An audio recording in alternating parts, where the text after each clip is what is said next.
નમસ્કાર ખેડૂત મિત્રો, વાત કરીએ ધાણીની ખેતી વિશે। જો અત્યારે આપણે આ ધાણી 75 દિવસ જેવી થઈ છે। આ પ્રમાણે દાણાનું બંધારણ છે। ઠાર ઝાકરનો આપણે માર પડેલો છે।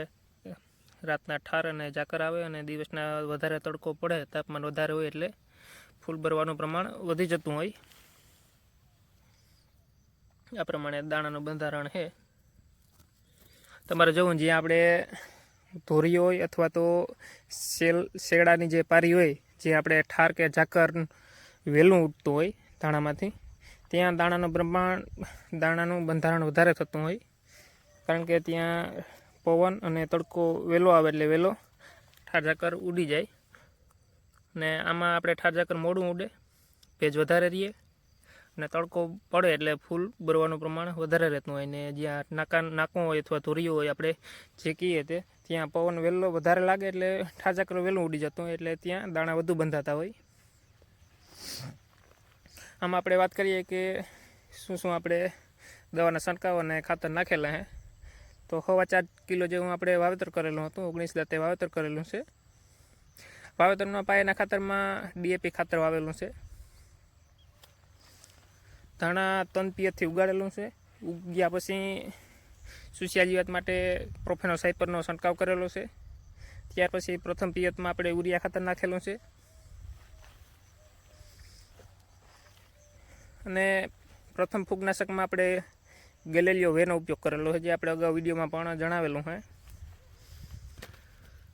ગેલેલિયો વેનો છંટકાવ કર્યા પછી થોડાક દિવસ પછી આપણે બોરોન 20% જે આવે તે બોરોનનો છંટકાવ કરેલો છે, જેથી ફલિનીકરણમાં પણ દાણાની ક્વોલિટી સારી બને, સાઇઝ સારી થાય। આપણે અગાઉ આખો બોરોન ઉપર એક વિડીયો બનાવેલો જ છે, તે જોતા આવજો। ત્યાર પછી આપણે છંટકાવ કરવાના છીએ ટેબુ સલ્ફરનો। ટેબુકોના ચલાવે, જોળગુરપ આવે એટલે સફેદ સારોડીમાં પણ ખૂબ સારું એવું આપણે ફાયદો મળે। ધાણામાં આપણે વધારે પડતી સફેદ સારોડીનો જ ઉપદ્રવ જોવા મળતો હોય, અને સલ્ફર પણ સફેદ સારોડીમાં ફાયદો આપે। અને બીજું દાણાની ક્વોલિટી સારી બનાવે, દાણો વજનદાર બનાવે। આ બંનેમાં ફાયદો થાય એટલા માટે આપણે ટેબુ સલ્ફર છેલ્લા છંટકાવમાં ઉપયોગ કરવાના છીએ। 1-2 દિવસમાં છંટકાવ કરવાના છીએ। જો આ પ્રમાણે દાણાનું બંધારણ છે।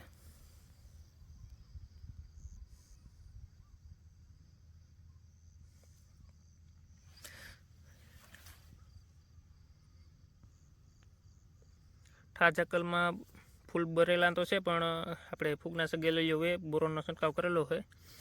ત્યાર પછી વચ્ચે આપણે એક એમિનો એસિડનો છંટકાવ કરેલો હતો। પ્રથમ ફૂગનાશકનો છંટકાવ કર્યો ત્યારે એનાથી પણ આપણે ફ્લાવરિંગમાં અને આ જે ફૂલ ભરવાનું પ્રમાણ થતું હોય એમાં અમુક ટકા ફાયદો થતો હોય। બાકી તો વધારે ઠાર ઝાકર આવે એટલે 20-30% તો ફૂલ ભરવાના જ છે, દવા છંટકાવ કરો તો પણ। બાકી તો આ પ્રમાણે ધાણી છે। ખાસ કરીને જે ખેડૂત મિત્રો સેલો છંટકાવ કરવાનો હોય ધાણામાં, તો ટેબુ સલ્ફરનો કરજો, કોઈ પણ સારી કંપનીનું વાપરજો। કારણ કે સલ્ફર આવે એટલે દાણાની ક્વોલિટી, સાઇઝ અને દાણો વજનદાર કરવામાં પણ સારો એવો ફાયદો કરે છે। અથવા તો બીજા કોઈ પણ ફૂગનાશકનો ઉપયોગ કરો તો જ્યારે ધાણા વાઢવામાં 8-10 દિવસની વાર હોય ત્યારે 0-0-50 ખાતર, જે પાણી દ્રાવ્ય ખાતર આવે વોટર સોલ્યુબલ, તે ખાતરનો છંટકાવ કરવો જોઈએ। અથવા તો સલ્ફર 90% પાવડર સ્વરૂપમાં જે સલ્ફર આવે તે સલ્ફર જો આપણે છેલ્લા પિયતમાં હારે આપીએ, છેલ્લું પિયત જ્યારે આપતા હોય ત્યારે પિયતમાં 90% સલ્ફર આવે, તે ઘણા ખેડૂત મિત્રો પિયતમાં આપતા હોય છેલ્લા પિયતમાં, તેનાથી વજનમાં ખૂબ સારો એવો ફાયદો મળે, તો તે પણ પિયતમાં આપી શકાય।